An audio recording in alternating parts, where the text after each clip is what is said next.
Hi, welcome back to meetrabbits.org. So one of the more common questions that you see, even though it kind of is one you could take for granted because, you know, it's one you don't think about a lot until you need to do it, is how do you package your whole carcass rabbits? And especially how do you package them so that they aren't poking through, like I'm using a vacuum sealer, so they're not poking through and destroying the seal. So here's a carcass we did the other day. It's been resting for a few days. You can see the riggers back out of it. So I'm ready to package this up. It's very quick and easy, very simple. My supplies, again, I'm using a Food Saver vacuum sealer. So I'm using rolls of bags that you cut to your own length.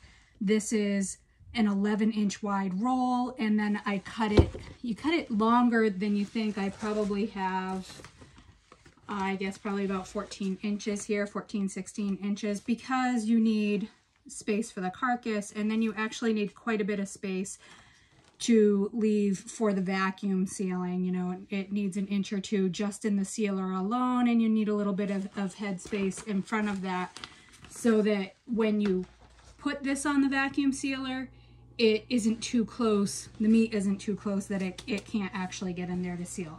My other tool is just a roll of paper towels. Whatever paper towels, I prefer white, unprinted, and that is for two purposes. One is to absorb some of the extra moisture at the neck so that it doesn't get too wet for the vacuum sealer, and the other is to cover those bones that could potentially poke through the plastic. So I've done this with chickens, done it with rabbits, works pretty well.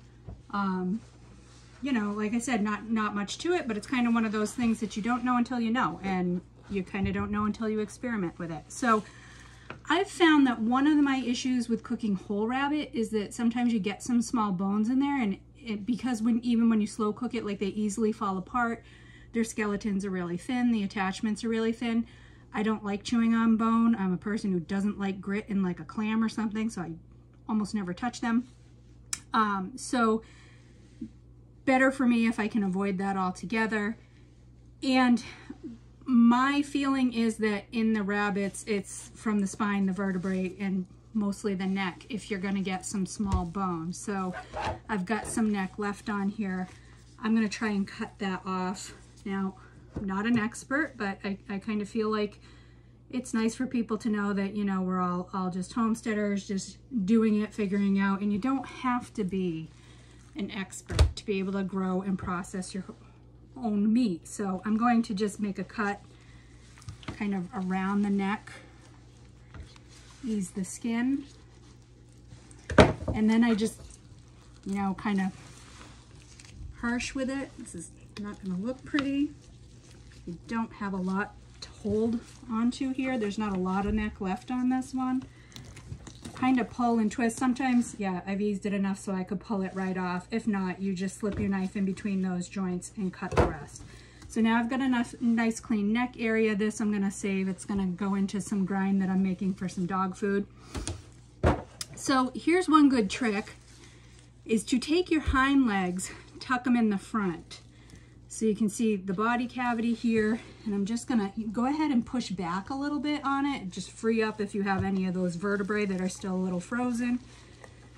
Kind of pull the belly flaps out. Some people are really good and can actually get those front legs tucked in there. If you can bend that up, that's another great way to do it too. I don't worry too much about those. I am gonna cover those. So this is where the paper towels come in. First set of paper towels, I'm just gonna it's two small paper towels doubled up. Just gonna kind of cover those over, let them cover those sharp bones. Now we're going in the bag.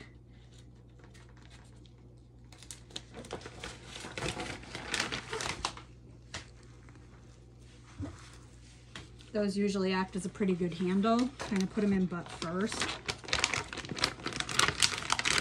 Sink this all the way down to the edge of the bag.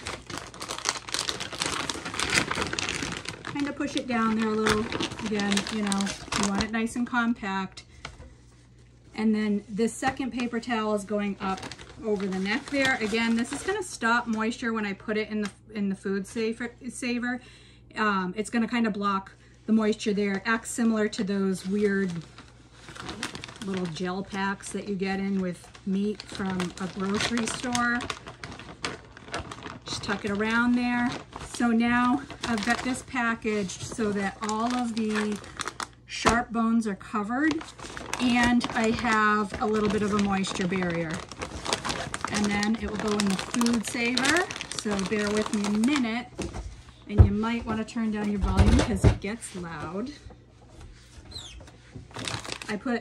Mine is this upright kind, so I kind of put this cutting board here to raise it up a little. I just find that it helps seal it a little bit more. I do have a moist option on my food saver, so I'm going to hit that button for moist.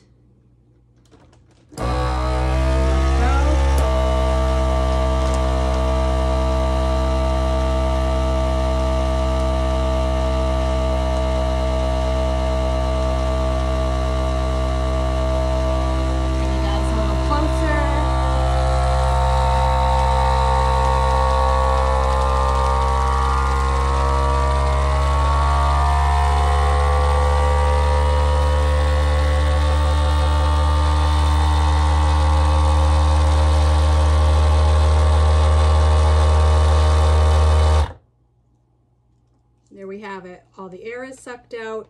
I don't have any moisture coming up in, which compromises the seal. If you do feel like it's a little bit questionable on the seal, just seal it a second time, which would really just be, you only need the sealer part at that point. You don't need to let it vacuum out the whole time, but that way, if you're questioning it, it seals it. And here I've got a nice vacuum packed rabbit all set. Again, like you can see, everything's covered.